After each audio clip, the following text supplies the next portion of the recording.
박현철 변호사입니다. 제 의뢰인은 한국계 미국인인데요. 2005년경 잠시 만났던 여자친구에게 거짓말을 하고 약 5천만 원 정도의 사기를 범한 사건입니다. 제 의뢰인이 미국 국적자이다 보니까 한국에 2024년 정도에 입국을 했다가 경찰에게 붙잡히게 된 사건인데요. 결국 체포영장이 발부되고 구속영장까지 청구되면서 영장 실질심사까지 받게 되었습니다. 제 의뢰인은 범죄 사실은 자백하고 있는 입장이었는데요. 이 사건의 경우 공소시효가 쟁점이었습니다.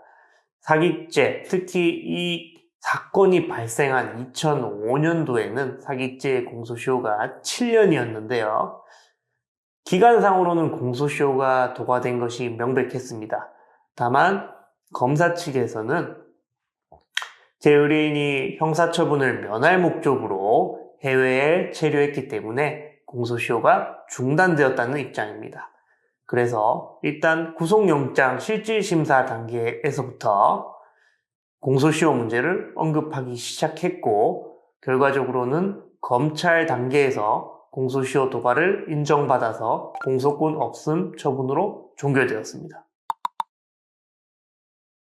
이분이 아무래도 한국계 미국인이다 보니까 한국에 친척분들이 많았습니다.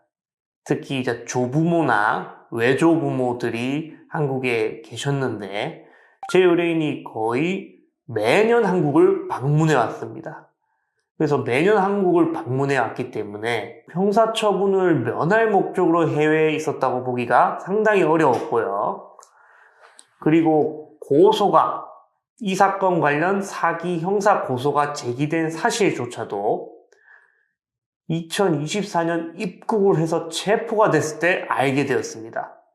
그런 점으로 인해서 형사처분을 면하기 위해 해외에 체류했다는 점이 인정되기가 어려웠죠. 특히 미국 국적인이기 때문에 그냥 자기 집에 있었던 거거든요. 그런 점 때문에 공소시효가 도과되었다는 판단으로 공소권 없음 처분이 나왔습니다. 특히 한국에 계속 머물렀을 경우에는 공소시효가 계속 진행이 됩니다. 본인이 만약에 해외에 거주했다, 해외에 머물렀다라고 한다면 공소시효가 정지될 수 있는 사유가 생기는데요.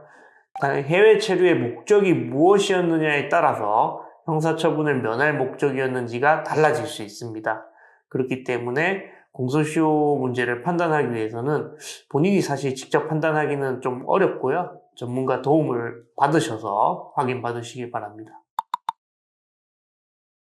본인이 근데 만약에 수사가 진행되고 있음을 알았거나 재판이 진행되고 있음을 알고 있었던 상태에서 해외에 머물고 있었다면 어느 정도 형사처분을 면할 목적이 있었다고 일부 판단될 수 있습니다. 하지만 그런 거는 구체적 사실관계에 따라 달리 판단될 수 있는데요. 부득이하게 어쩔 수 없이 해외에 있어야 되는 경우가 있을 수 있습니다. 질병의 치료 목적이라든지 특별하게 어떤 누군가의 장례를 위해서 갔다던가 취업을 위해서 갔다던가 그런 부분이 있을 수 있습니다. 하지만 해외에 체류하면서도 수사기관이나 법원에서 연락을 많이 취하는데요. 그런 부분을 만약에 회피하지 않고 연락이 원활하게 되었다면 형사처분을 면할 목적이 있었다고 판단하기는 어렵습니다. 공소시효 관련해서는 이게 굉장히 난이도가 높은 법리적 해석이 들어가야 돼요.